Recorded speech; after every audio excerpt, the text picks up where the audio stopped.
welcome back.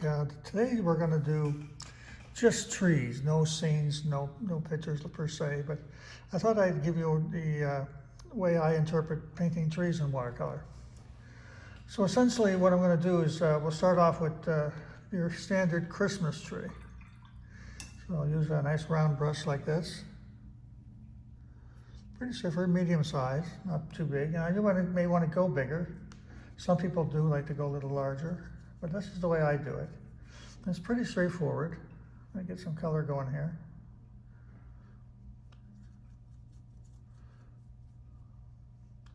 And what you do first is you put a little straight line at the top, like that. And then you paint it in. And you wiggle your brush back and forth. Get a bit more water on my brush. A little bit more water. I need a lot of paint for this. And I want it to be nice and fluid, so I don't want it to be too dark. Okay, we go back to it again. And like I say, you just dance your brush back and forth.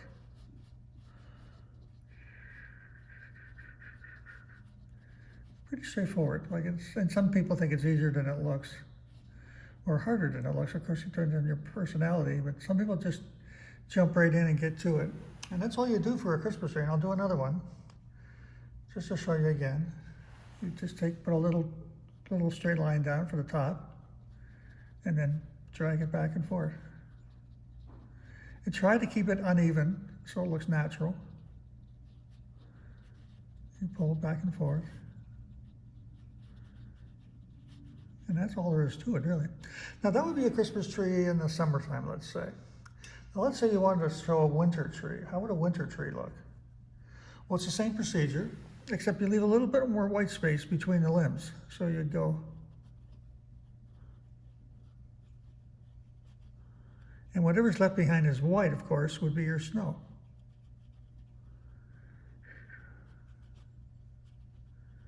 So that's a snow-capped tree.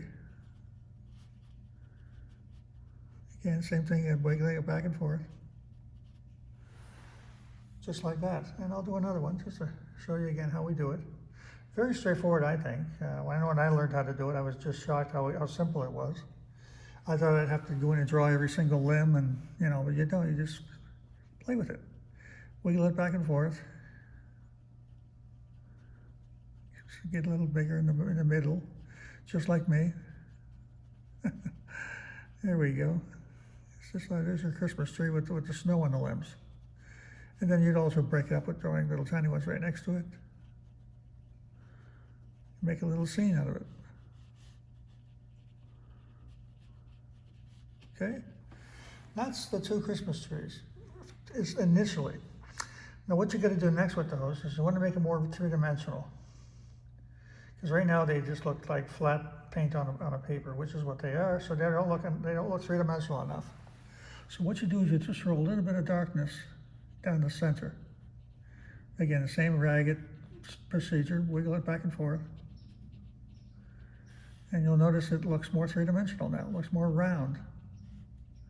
But you don't, when you're painting it, you don't want to paint out the entire green below it.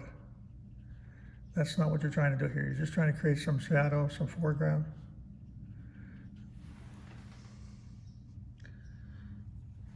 Same with the other tree here.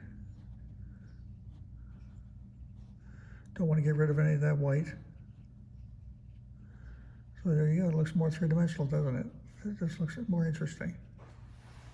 And at the bottom you can always put in other shrubs again, like I said. Make a simple little scene out of it here, just for the fun of it.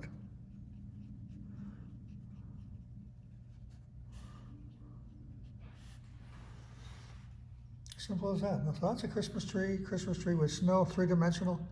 You could also put some white on it later to highlight a few things. So what I like to do next is, let's say, what we'll call your regular tree, your deciduous, I believe it's deciduous tree, where you lose your limbs all winter. Let's see, where's my rigger brush? Add it here, there it is, hiding in the background here. So what you do with this one is, rigger brush is a long-haired, skinny little wee brush, but it's fantastic for doing tree trunks, bushes, shrubbery, that sort of thing. So let's let's paint a tree trunk first. I'll get some more water on here. I wanted this to be just a nice simple lesson. Now, oh, my brush looks a little ragged there. It needs some more water.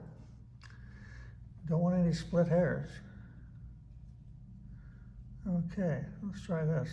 Any better? Oh yeah, a little better there. Now I'm gonna go a little darker on the limbs, just so we can come across with the leaves a little more. Okay, so you start off and you drag it up and you pull away as you get higher and higher so it goes away. And then you come back with more strokes. And the higher on the tree they go, the thinner the strokes go, just like on a real tree. Whoops, that one's a little too thick, so you try to compensate.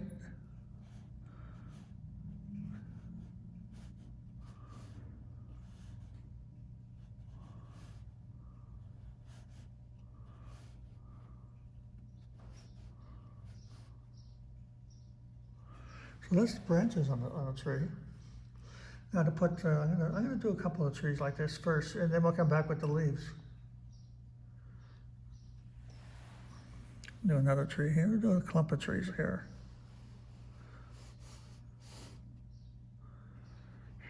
These are just standard trees you'd use in any watercolor scene you're doing. If you got into doing something like evergreen, not evergreen, but spruce trees, you would do a white limb and then you'd put on the dot, the bark on the dots and all the other things. But now these are just standard trees, so it's almost like a prop.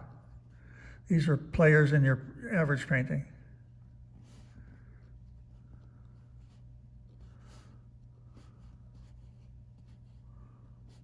Okay, and let me do one more tree. We'll do a short one. We'll do a, I'm gonna hold off on the next one. I'm gonna do a bush instead of a tree. And I'll show you how I do that. So now let's take a nice wide, interesting brush. This one's got a bit of a taper to it, like that. It makes for really interesting, odd, uneven strokes. And I'm gonna do it with a bit of, let's see what color. Let's go with bright green. Almost dropped my palette there. And we're just gonna loosen up some green. Now here's an interesting tidbit for you, if I haven't mentioned this before. When your tubes dry up, you just cut them open and use them on the inside, because you can always reactivate watercolor. You never lose it. Whereas on acrylic and oils, once your tube is dried up, it's gone. You have to throw it away.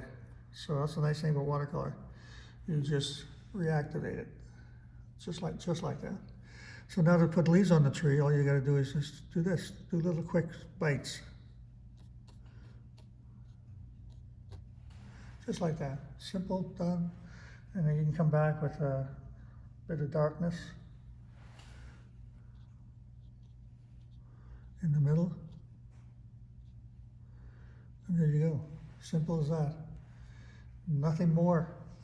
And then the same thing with, if you wanted to go more leafy, you'd use your medium round brush.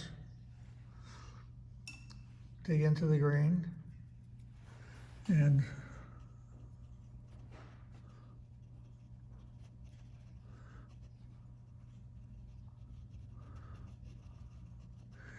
sort of pop in little leaves. People will think they see leaves when they see these in your paintings. Then you come back with a darker green, just for some contrast. And sometimes it'll blend in with the green, which is really what you'd love to have happen. See how it's blending here? Get that a little darker.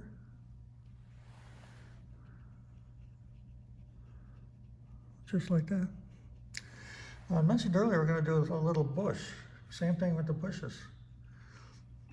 All you do that is just take some green, punch it down.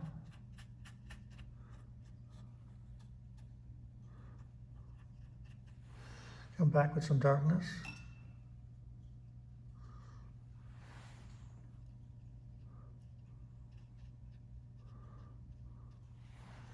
A little darker than that I want.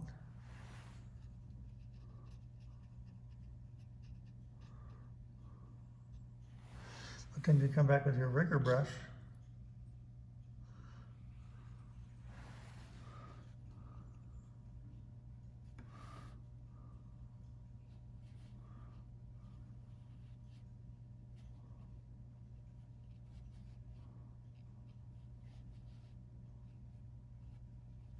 Like that. That would be your bush. Now, other times too, when I've drawn autumn scenes or winter scenes, you'll see in the distance trees will look like they have a lot of color because there's so many twigs on the tree that it looks like a color. Now, that would be like this. I'll show you how I tackle that issue.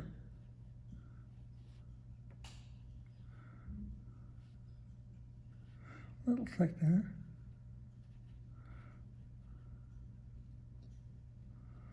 Okay, so now what I do to give it that look, the tree is sort of on a brown color, and so I'm going to take it,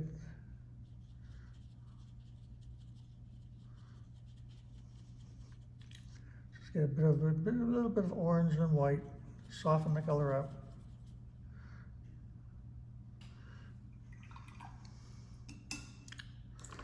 And then I take I take a square brush and pull the next one out of here.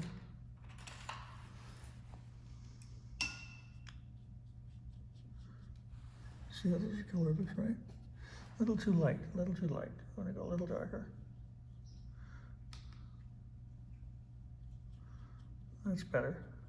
Okay, a little transparent color, and then you just go. And you just put the light brown color on, so people can't tell, is it a lot of limbs or is it dried leaves on a tree? But it's just, if you see that at a distance, a whole row of them, they look like trees with no limbs. And that's exactly what I'm trying to get across. So, in a nutshell, these are the main, let's say the 1, 2, 3, 4, 5, 6 main trees I do. And then same thing with doing something simple as shrubbery. I mean, all you do there is get your rigger brush going again. Get your rigger brush going again, and just dance some stuff around and flick it. This is a little hairier for this size tree. Two smaller ones. And same thing with, run some shadows off of it.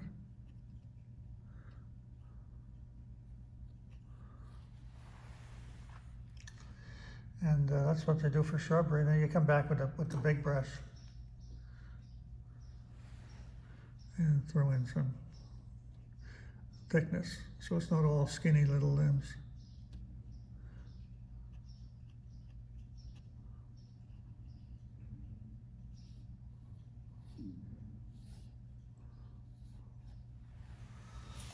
And that's that. So, I hope you enjoyed that little lesson. It'll do you some good. I'll be getting into showing how I do waters and skies later on in the series, and hopefully you'll enjoy those as well. So thanks for coming by, and we'll see you again soon. Bye-bye.